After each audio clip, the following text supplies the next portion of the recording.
Hello friends, आप लोगों का स्वागत है मेरे आज के वीडियो सेशन में। तो फ्रेंड्स, आज हम लोग क्वेश्चन नंबर 31 सॉल्व करेंगे। तो आइए 30 नंबर क्वेश्चन हम लोग लगाते हैं।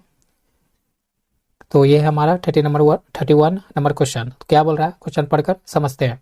बोल रहा है a capacitor is charge through a potential difference of 200 volt. एक कैपेसिटर है जिसको चार्ज किया गया है, पोटेंशियल डिफरेंस प्रोवाइड करवाकर 200 वोल्ट पोटेंशियल डिफरेंस दिया गया चार्ज होने के लिए। And positive charge of 0.1 कुलाम। और वो जो कैपेसिटर है वो चार्ज कितना पॉजिटिव कर रहा है, 0.1 कुलाम का।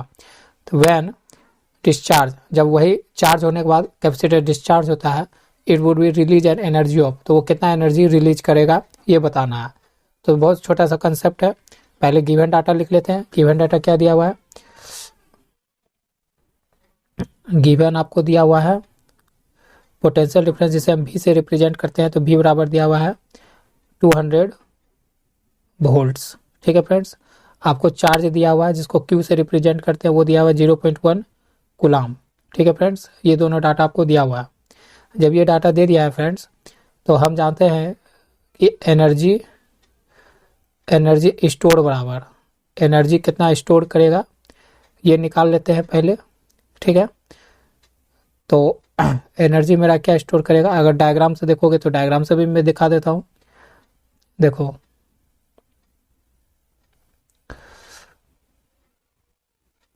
ये आप 200 वोल्ट से दे रहे हो, ये आप उसको 200 वोल्ट सप्लाई दे रहे हो और यहाँ से चार्ज फ्लो होगा। ठीक है, ये आपका कैपेसिटर है, ये उसका पॉजिटिव प्लेट है, इसका नेगेटिव प्लेट है। ठीक है, तो Q चार्ज से ये क्या होगा, कैपेसिटर चार्ज हो जाएगा, तो एनर्जी स्टोर करेगा। तो एनर्जी स्टोर करेगा कितना देख लेते हैं। तो ENERGY एनर्जी स्टोर बराबर हो जाएगा कितना, फॉर्मूला जानते हैं, हाफ QV, ये भी जानते हैं फॉर्मूला। तो इसमें रखते हैं हाफ Q दिया हुआ 0.1 और V दिया हुआ है पोटेंशियल डिफरेंस 200।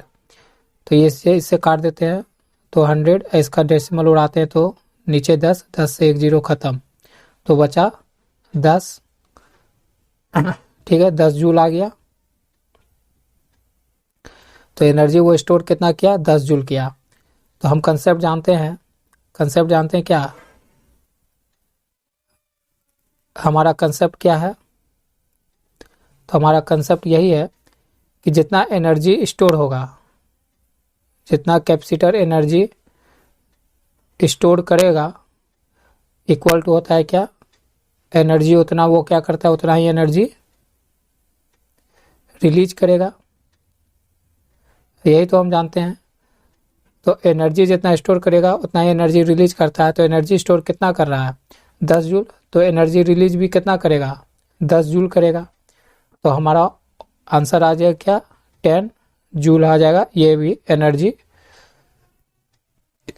क्या करेगा, रिलीज करेगा। 10 जूल का एनर्जी क्या करेगा, कैपेसिटर रिलीज करेगा। तो आपको सॉल्यूशन समझ में आ गया होगा फ्रेंड्स। तो चलिए, ऑप्शन है क्या, ऑप्शन होगा तो ऑप्शन लगा लो। 10 जूल कहाँ पर है, यहाँ पर है, ऑप्शन 3 हमारा आंसर हो जाएगा 10 जूल। तो चलिए नेक्स्ट क्वेश्चन में बढ़ते हैं आगे। हेलो फ्रेंड्स, अब हम लोग क्वेश्चन नंबर 32 पर आ गए हैं। तो 32 नंबर क्वेश्चन सॉल्व करते हैं। क्वेश्चन पहले पढ़कर एक बार समझ लेते हैं। क्या बोल रहा है क्वेश्चन, ए पैरेलल प्लेट कैपेसिटर, एक पैरेलल प्लेट कैपेसिटर है आपके पास। ठीक है, विथ एयर एज मीडियम, और किसके मीडियम कौन सा है, एयर है। अभी पैरेलल प्लेट कैपेसिटर के बीच में प्लेट के बीच में क्या है, एयर, मीडियम क्या है, एयर है। ठीक है, air medium between plates has a capacitance of 10 microfarad, और उसका कैपेसिटेंस कितना है। जब हमारा मीडियम एयर है तो कैपेसिटेंस का वैल्यू क्या है, 10 माइक्रोफराड है। ठीक है, the area of the capacitor is divided into equal halves and filled with 2 medium having dielectric constant K1 equal to 2। बोल रहा है कि अब एरिया जो है कैपेसिटर का, उसको हम डिवाइड कर रहे हैं, मतलब बांट दे रहे हैं इक्वल हाफ्स में, मतलब इक्वल्स हाफ में, बराबर भागों में बांट दे रहे हैं। कहाँ का, एरिया ऑफ कैपेसिटर का, फील्ड विथ 2 मीडियम से फिर उसको क्या कर रहे हैं, बांटने के बाद, एरिया बांटने के बाद दो मीडियम से उसमें दो मीडियम भर दे रहे हैं, फिल कर रहे हैं, जिसका पहला मीडियम का डाइलेक्ट्रिक कांस्टेंट जो K1 2 है और दूसरा डाइलेक्ट्रिक कांस्टेंट प्लेट जो मीडियम का है वो K2 4 है। The capacitance of the system will be, तो बताइए कि आप कैपेसिटेंस सिस्टम का क्या होगा। तो बहुत आसान क्वेश्चन है फ्रेंड्स। पहले इनिशियल कंडीशन, इसमें दो कंडीशन बन सकता है या तीन कंडीशन बोल सकते हैं। तो केस 1 देख लेते हैं हम लोग। केस 1 क्या बोल रहा है, केस 1 ये बोल रहा है कि हमारा मान लीजिए दो प्लेट ऐसे है, ये पॉजिटिव प्लेट और ये नेगेटिव प्लेट, इसके बीच में अभी कौन सा मीडियम है, एयर मीडियम है, ठीक है। तो एयर मीडियम है तो उसका के का वैल्यू क्या होता है, एयर मीडियम का 1 होता है। तब इसका जो कैपेसिटेंस दिया हुआ आपको, इसका फॉर्मूला हम क्या जानते हैं, C equal to epsilon not area by distance, plate के बीच में जो डिस्टेंस होता है d, ठीक है। तो आपको इसी का मान दिया हुआ है, C बराबर मान दिया हुआ है कितना दे दिया आपको 10 माइक्रो फैराड, तो इक्वल टू हो जाएगा epsilon not A by d।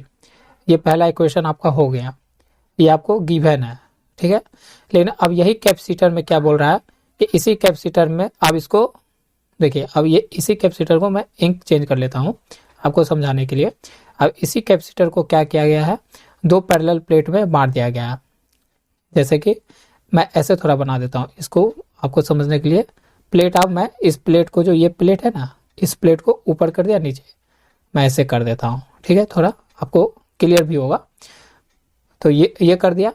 अब इस प्लेट को, ये एयर पहले था, अब इस प्लेट के आधा इक्वल हाफ करके इधर एक अलग मीडियम भर दिए, एक अलग। तो इधर जो मीडियम भरे, इस मीडियम का वैल्यू K1 डाइलेक्ट्रिक कांस्टेंट, इस वैल्यू का K2, जिसका मान है, पहला का मान है 2 और इसका मान है 4। मतलब प्लेट्स को इक्वली भाग में बांटकर उसमें दो अलग डाइलेक्ट्रिक कांस्टेंट फिल कर दिए, ठीक है, दो अलग डाइलेक्ट्रिक कांस्टेंट फिल कर दिए। तो एरिया क्या इक्वली, इस प्लेट का और इस प्लेट का एरिया क्या इक्वली है, तो इक्वली बांटे A/2, इसका भी हो गया A/2। और डिस्टेंस दोनों प्लेट के बीच में क्या है, अभी भी सेम है, हो गया। तो अब बोलो, अगर हम इस प्लेट के लिए कैपेसिटेंस लिखना चाहे तो क्या लिखेंगे, इसके लिए लिख सकते हैं कैपेसिटेंस फॉर K1 मीडियम के लिए, K1 डाइलेक्ट्रिक के लिए क्या लिखेंगे, तो एप्सिलॉन नॉट A/2d लिख सकते हैं। और फिर इस प्लेट के लिए लिखेंगे तो K2 मीडियम के लिए क्या हो जाएगा, एप्सिलॉन नॉट A/2d, और इसके लिए क्या हो जाएगा, यहाँ पर K2 से मल्टीप्लाई हो जाएगा और ये भी K1 से मल्टीप्लाई हो जाएगा। इतना आपको समझ में आ रहा होगा फ्रेंड्स।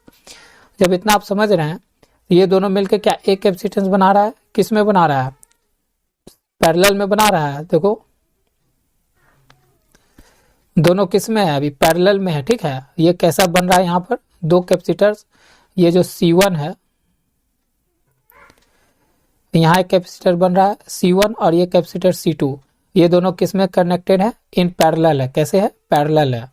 तो देखो पैरेलल है तो पैरेलल का इक्विवेलेंट कैपेसिटेंस क्या जानते हैं, इन पैरेलल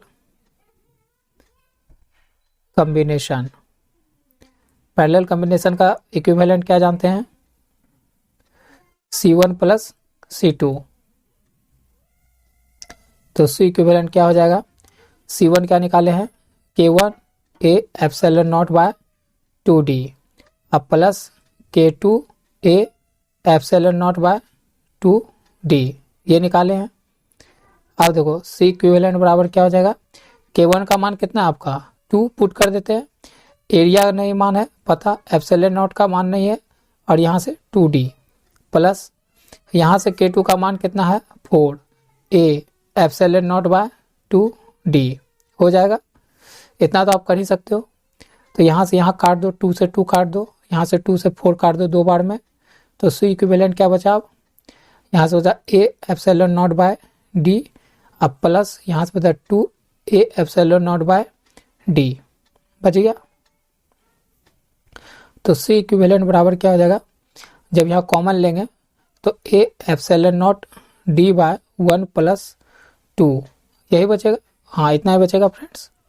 तो C इक्विवेलेंट बराबर क्या हो जाएगा 3A epsilon not by d, और हम लोग जानते हैं, हम लोग क्या जानते हैं, फ्रॉम वन समीकरण से जानते हैं क्या, कि ए एप्सिलॉन नॉट डी का मान कितना दिया हुआ है, 10 माइक्रो फैराड, ये आपको दिया हुआ है। जब दिया हुआ है तो इस वैल्यू को क्या करते हैं, इस डाटा में पुट कर देते हैं। तो सी इक्विवेलेंट क्या हो जाएगा, 3 इंटू इतना का मान कितना पुट कर सकते हैं, 10 माइक्रो फैराड। जब अगर हम पुट कर दीजिएगा फ्रेंड्स, तो सी इक्विवेलेंट बराबर क्या हो जाएगा, इतना माइक्रो फैराड। ये हो जाएगा फ्रेंड्स, यही आपका क्या था, आंसर था। आपसे यही पूछा था कि पहले इनिशियल कंडीशन में हमारा एक कैपेसिटर था, उसका मीडियम, दो प्लेट के बीच में मीडियम एयर फिल था, तो आपको 10 माइक्रोफैराड दिया हुआ था उसका वैल्यू। उसके बाद उस एयर जो भरा हुआ था, एक कैपेसिटर था, उसको फिर दो भागों में बांट दिया गया था। ठीक है, दो भागों में बांट दिया गया था, जिससे क्या हुआ, दो कैपेसिटर का निर्माण हुआ, C1 और C2 का, दोनों केस में पैरेलल कनेक्शन में, और दोनों में मीडियम अलग अलग भर दिया गया। तो पहले इसके निकाल के फिर उससे क्या हुआ, तो ये पूरा इक्वेशन समीकरण था, आपको समझ में आया होगा फ्रेंड्स। तो चलिए नेक्स्ट क्वेश्चन में, ये क्या हो गया फ्रेंड्स, ये तो अभी ठीक था। अच्छा, इसको मैं ठीक कर देता हूँ फिर से। तो ये आपका कितना आ जाएगा, सी इक्विवेलेंट बराबर 3 इंटू 10 बन जाएगा 30 माइक्रो फैराड आंसर। ठीक है, चलिए आपसे मिलते हैं फिर से नेक्स्ट क्वेश्चन में, नेक्स्ट वीडियो में। आज के लिए बस इतना ही।